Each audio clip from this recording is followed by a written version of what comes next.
Olá, saudações, salute! Sejam bem-vindas, sejam bem-vindos. Sou Leonardo Magalhães, escritor, crítico literário, bacharel em letras e servidor público. E esse canal a gente conversa muito sobre crítica literária, mas de assunto referente à fé, espiritualidade, filosofia, religião, religiões mundiais, história das religiões, sociologia das religiões, né? E esse aqui visa ser mais um vídeo para a introdução e para um resumão, né? Introdução e resumão à filosofia de Baruch Spinoza, ou Bento de Spinoza, que é um filósofo de origem portuguesa, judaica e portuguesa, e que morou na Holanda, né? No século XVII. Tá? Então eu já tenho um vídeo prévio, mas vou fazer aqui um resumão, né, do que a gente já falou no outro vídeo, trabalhando as questões do sistemática de Spinoza, né? A sistemática que o Spinoza é todo um sistema geométrico, né? Ele mesmo fala que a ética dele é pelo espírito geométrico, né? Pela ordem geométrica, porque ele é um homem do sistema, igual o Hegel, né? Um Kant, né? Um homem sistemático, faz um sistema filosófico muito denso, muito erudito, muito complicado, né? A visão de Deus que ele traz aqui, aquele Deus de Spinoza que o Einstein falava, né?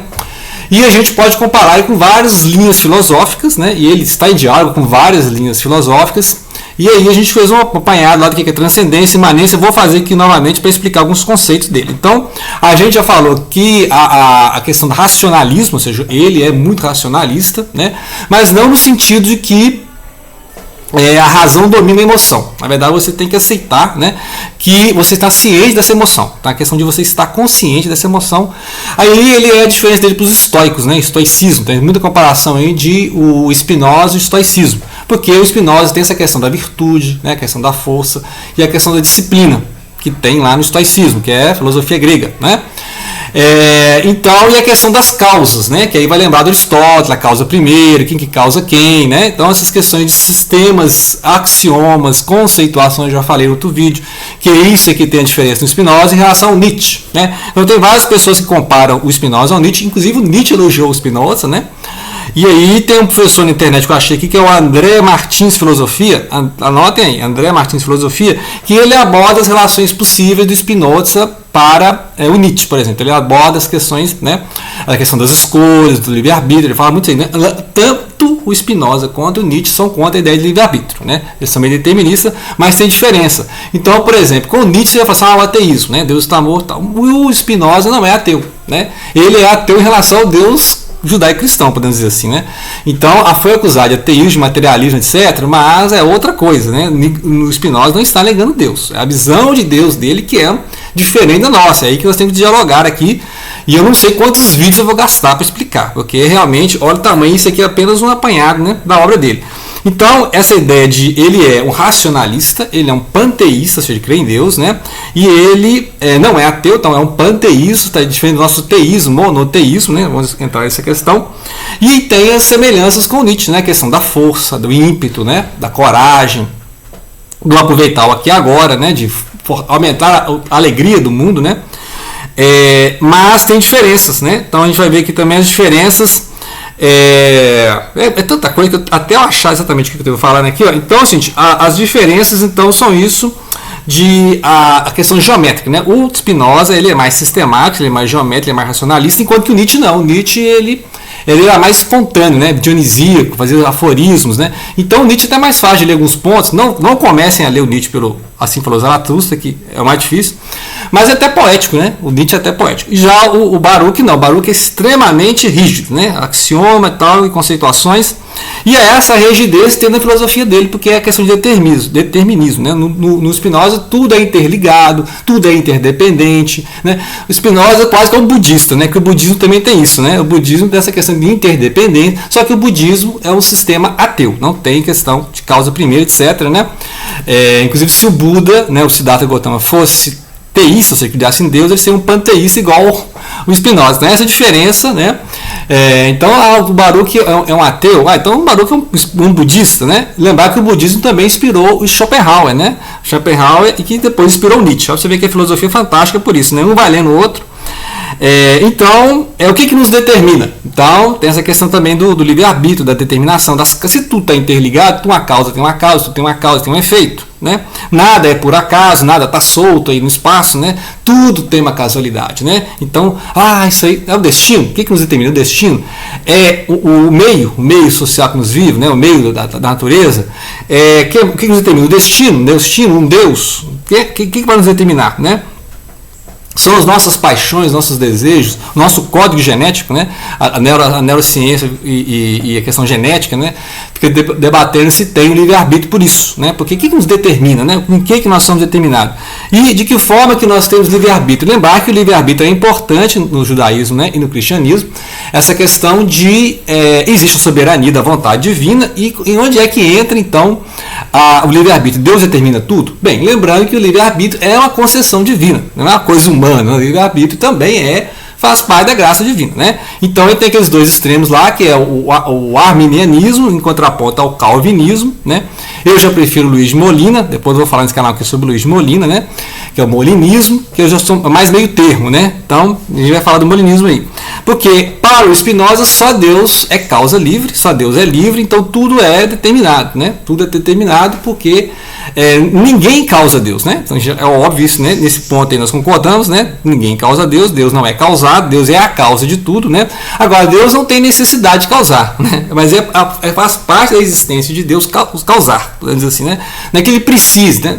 Deus não precisa. Então, vai analisar isso aí, né? Então, a questão do livre-arbítrio na Bíblia também é complicado, porque tem pessoas que defendem o livre-arbítrio, outros não.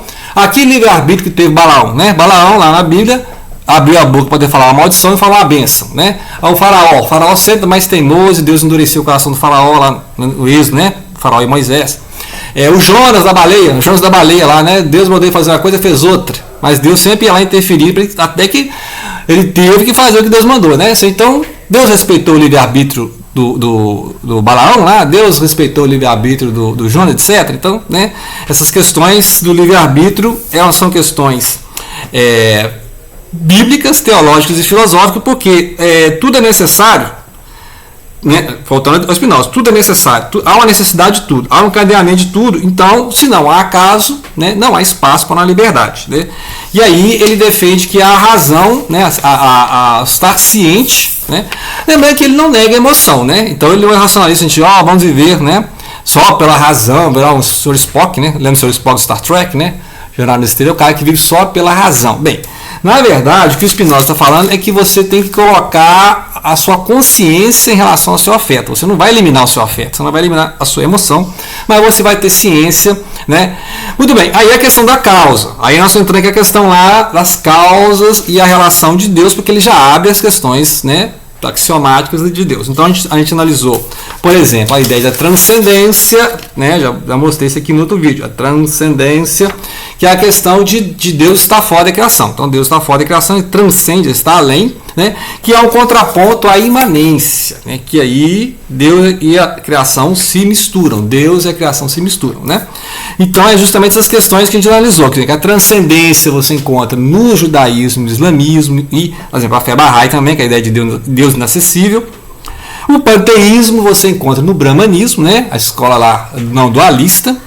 E o budismo, né? Se você considerar, apesar que é complicado falar isso aí, porque o budismo nem tem essa ideia, né, de transcendência e imanência, é outro sistema, porque não tem Deus, é outro sistema, né? E aí o cristianismo é que tem essa ideia de transcendência e imanência pela figura de Cristo, né? O Cristo sendo Deus entre nós, então existe a transcendência e existe Deus na criação, ou seja, Deus entra na criação, né? E Deus age em criação, por exemplo, o milagre. Que é essa a diferença do teísmo para o deísmo. Falei isso também. Porque o deísmo é aquele Deus que dá a corda, né, as engrenagens, as leis naturais, vai deixando o mundo rodando e ele não interfere, né? Então ele é a causa do mundo porque ele deu a engrenagem, mas ele não fica toda hora causando o mundo, né?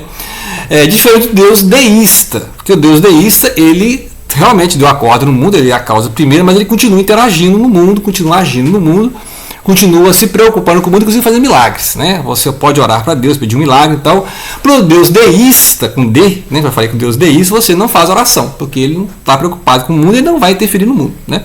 Para o Deus teísta, com T, ele vai é agir, né? Ele vai atuar, porque ele continua mantendo o mundo. Então essa ideia de transcendência e imanência, porque não é que este mundo seja Deus, né? Porque aí seria panteísmo, seria o Spinoza aqui, que fala que Deus é a natureza, mas ele é um Deus que sustenta o universo. Então ele continua sustentando o universo, as leis continuam existindo, entenda essas leis físicas, lei da gravidade, tal, porque ele continua mantendo, né? Então a força que de onde é que vem a força do universo? De Deus, né? Deus é a força que move, a fonte da vida do universo é Deus, né?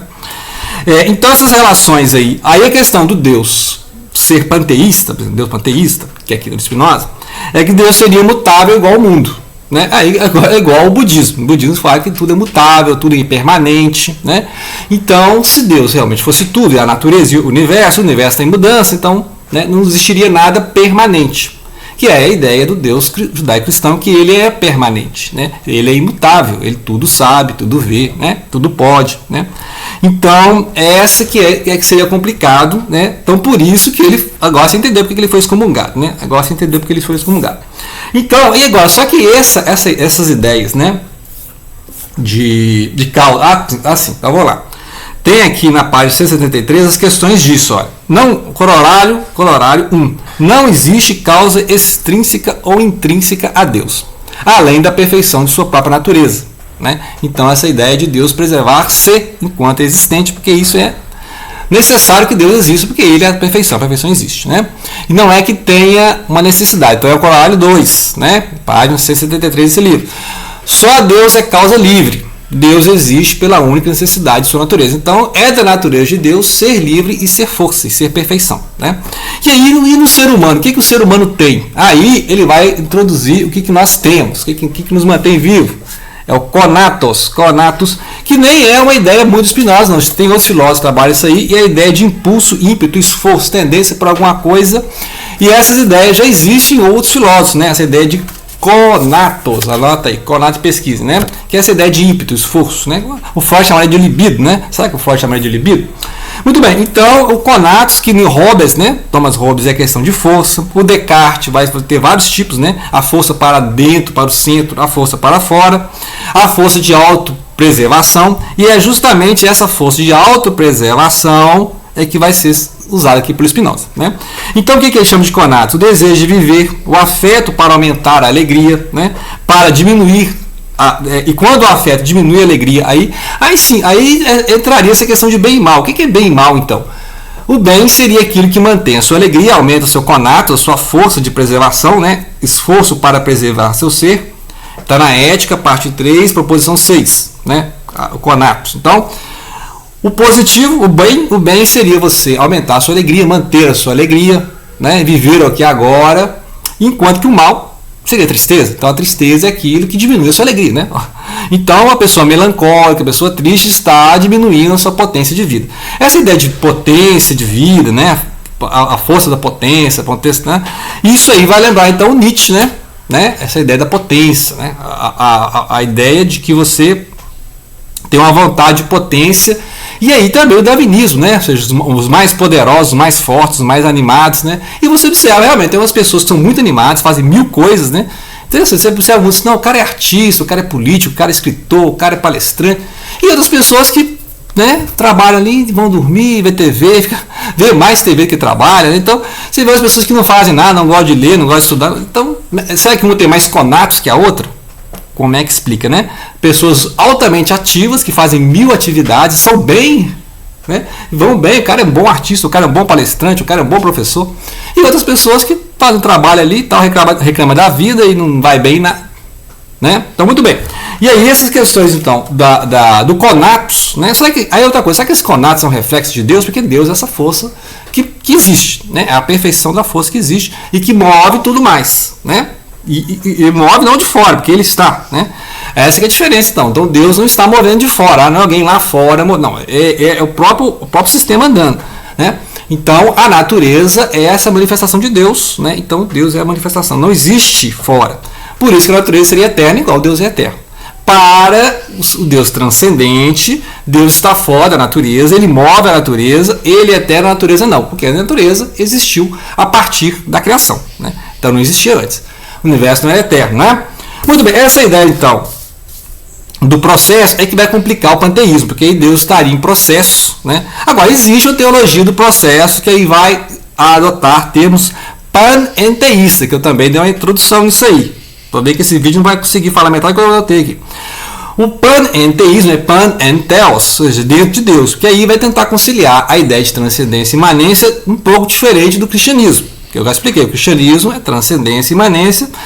O panenteísmo também é transcendência e imanência, mas é um pouco diferente. Aí tem essa discussão aí, como é que, né, já vi alguns cristãos já acenando, vários cristãos acenando para o panenteísmo, assim como tem cristão que não aceita o panenteísmo, né, porque Deus aprende, aí esse é o grande problema, né. Deus aprende ou Deus já sabe tudo? Deus observa o universo de fora ou Deus interage com o universo, né? Que essa questão aí é justamente de Deus sabe todas as possibilidades ou Deus já determinou todas as possibilidades, né? Ou o futuro está aberto, né? A teologia em aberto, né? Esse teísmo aberto seria que os futuros possíveis, né? Os futuros possíveis ainda são possíveis, né? Então é uma discussão interessante aí. E depois, então, no próximo vídeo eu vou falar da questão desenvolvendo o panenteísmo, porque eu só comecei aqui, tá? 2 folhas aqui. Então, para conciliar a transcendência e imanência, nós temos o cristianismo, né, que tem essa questão, né, de Deus estar fora da natureza, tá além da natureza, interagir na natureza e até fazer milagre, né? Então, o cristianismo acredita no milagre, etc. E o panenteísmo seria uma forma de explicar, né? Então, por exemplo, sistemas panenteístas, você tem alguma coisa na gnose e tem alguma coisa na Kabbalah, né? A Kabbalah também vai falar disso aí, porque a Kabbalah tem questão de emanação, né? A emanação é que Deus não fez o universo do nada, né? Que tem essa ideia a partir do nada, né? Deus fez o universo a partir de si mesmo. Então, isso que a gente vê, a realidade é uma emanação de Deus, vem de Deus, né? Então é interessante isso aqui, ou seja, não é que Deus fez do nada, ele fez de si mesmo, né? Ele fez da luz de si mesmo, né? E esse vídeo está ficando muito longo, então vai ter parte 3, né? Vai ter parte 3, ok? Então, na parte 3 eu vou terminar essa introdução, resumo, aí eu vou continuar aqui a ética, né? A ética para os geômetras, né? A ética é demonstrada igual a geometria, né? Então, a geometria filosófica do Descartes, ok? Então, grato pela atenção, então deixem de compartilhar.